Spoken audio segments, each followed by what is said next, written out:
다음은요, 네, 주제 수첩 Y입니다.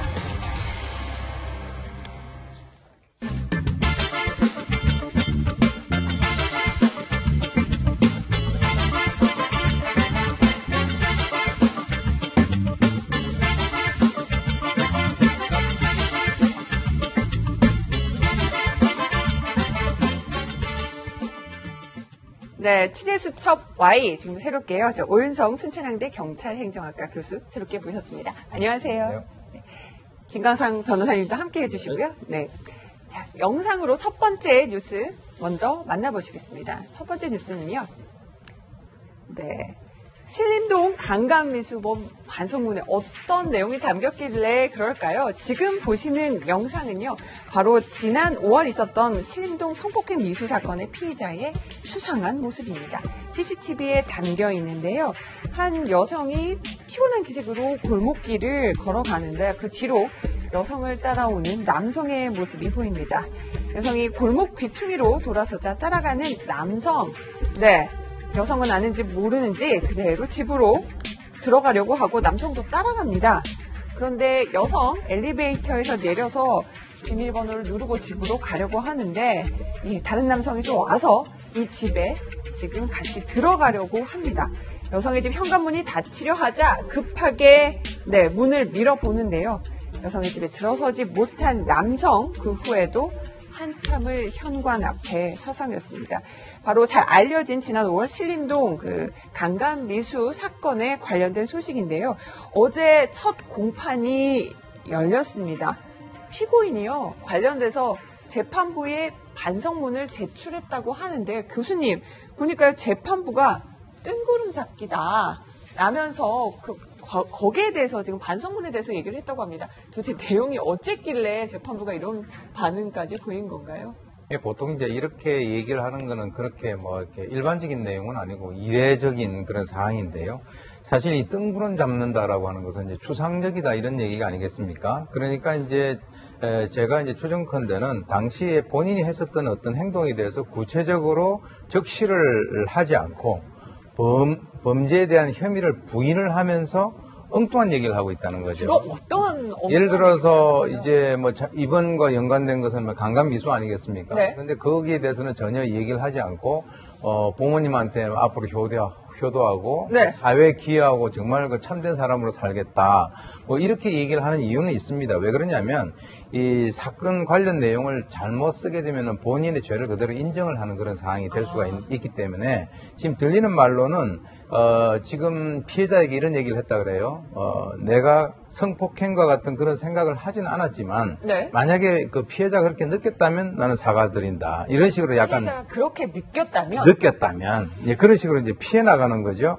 그거는 왜 그러냐면 이 진정한 반성이라고 하는 것이 양형 사유에 해당이 되고요. 그래서 어떤 그 범죄자들 같은 경우는 이 반성문을 매일 쓰는 사람들도 있어요. 매일 써요? 예, 매일 써요. 그래서 이제 우리가 조두순 같은 경우도 제가 한번 쓴 걸 보니까 네. 하여튼 이만큼 조두순 반성문 보셨어요? 네, 진짜? 제가 봤습니다. 봤는데 엄청나게 매일 쓰고요. 그리고 아주 그냥 글도 구구절절히 써요. 네. 그런데 왜 그러냐면 특히 이제 성폭행 사건에서 반성이 없는 피고인 같은 경우는 가중처벌하게 돼 있단 말이죠. 그러니까 아이러니컬하게도 혐의를 전면 부인을 하면서도 반성문을 계속 써대는 사람들도 있는데 이 반성문을 대필해 준다라고 하는 행정 사무소도 있어요. 반성문 대필해주는 행정사무소요? 네, 그래서 돈 받고 하는 한 거예요? 5만 원 정도 아이고. 지불을 하게 되면 반성문을 작성을 해주는 건데요. 주로 이제 용서를 구하는 대상은 피해자가 아니라 수사기관이라든가 법원을 대상으로 해서 하는 것인데. 아니, 피해자한테 용서 구해야 되는 거 아닌가요? 원래 그렇죠. 그런데 네. 이제 그 피해자보다는 법원이라든가 이쪽에 대해서 용서를 구하는 것이 자기의 어떤 형을 조금 더 줄이는 그런 효과가 있는 것인데, 사실 이 반성이라고 하는 것은 이 반성문의 양 그리고 횟수가 중요한 게 아니라 그 진정으로 반성을 하는가를 확인을 해야 되는 것이거든요. 네. 그러니까 이번 같은 경우도 본인이 그런 식으로 어떤 전략에 의해서 반성문을 제출하고 있는 것 같습니다. 네. 김광성 변호사님은 이제 검사 시절 수사도 해보셨고, 변호도 해보셨고, 보셨는데, 이제 재판부에서 조금 전에도 그 오 교수님이 말씀하셨지만, 반성문 다시 쓰라는 취지로 너무 뭐 추상적이다, 이렇게 말하는 거 보신 적 있으세요? 재판부에서.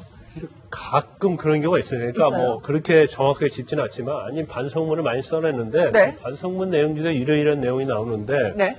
이건 좀 뭐 말이 되지 않지 않느냐 이제 그런 식으로 지적하는 경우는 가끔 있어요. 그렇지만 일반적으로 이제 반성문에 대해서는 판사가 언급하지 않습니다. 그리고 일단 뭐 피고인들이 대부분 반성문 이제는 써본 적이 없어요. 그러니까 물론 전과가 좀 있는 경우에는 근데 네. 이 사람 같은 경우는 2012년도에 강제징용으로 벌금 전과가 있어요. 아, 그때도 추행 관련 혐의였군요. 네네. 그러니까 이제 성과 관련된 유사범죄라고 볼 수가 있는데 그때는 아마 반성문을 써봤을 거예요. 그런데 아, 네. 우리도 많이 뭐 변호사를 하면서 많은 분들이 아니 반성문을 어떻게 쓰느냐고 물어보고 양식을 달라고 그래요. 근데 네. 반성문은 진정한 반성이잖아요.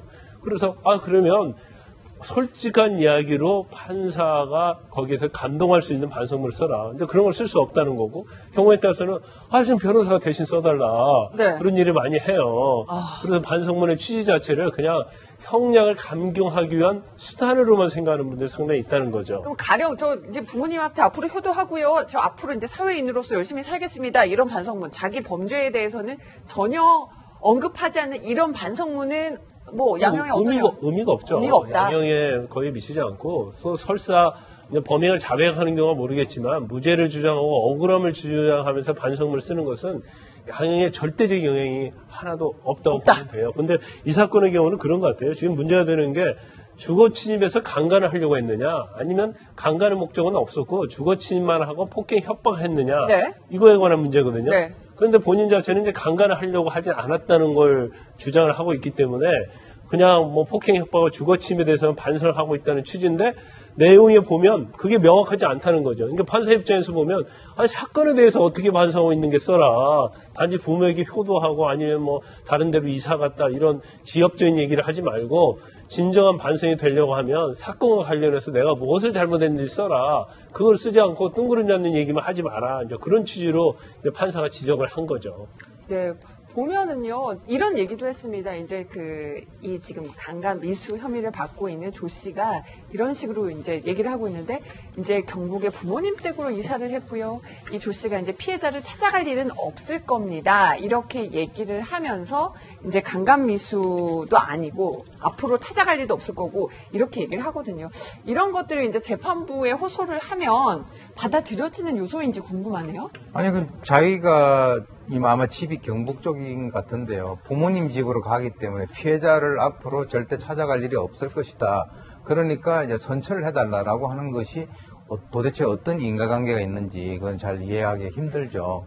그건 당연히 그건 자기가 어떤 그 피해를 줬던 사람을 찾아가는 것은 그건 당연히 안 해야 되는 것인데 자기가 이제 뭐 원래 자기 부모님 있는 그 경북 쪽으로 이사를 했으니까 찾아갈 일이 없을 것이다. 그러니까 선처를 해주세요라고 하는 것도 뭔가 이 논리적으로 잘 맞지 않는 것 같습니다. 네. 보면은 지금 어떻게 받아들여질지 저희가 지금 얘기를 하고 있는데 강간 미수 혐의와 그다음에 그 주거 침입 혐의가 양형이 좀 많이 차이가 납니까? 엄청나게 차이가 나죠. 그러니까 일반적으로 이제 강간보다도 주거 침입 강간 행위 자체인데 물론 강간 미수예요.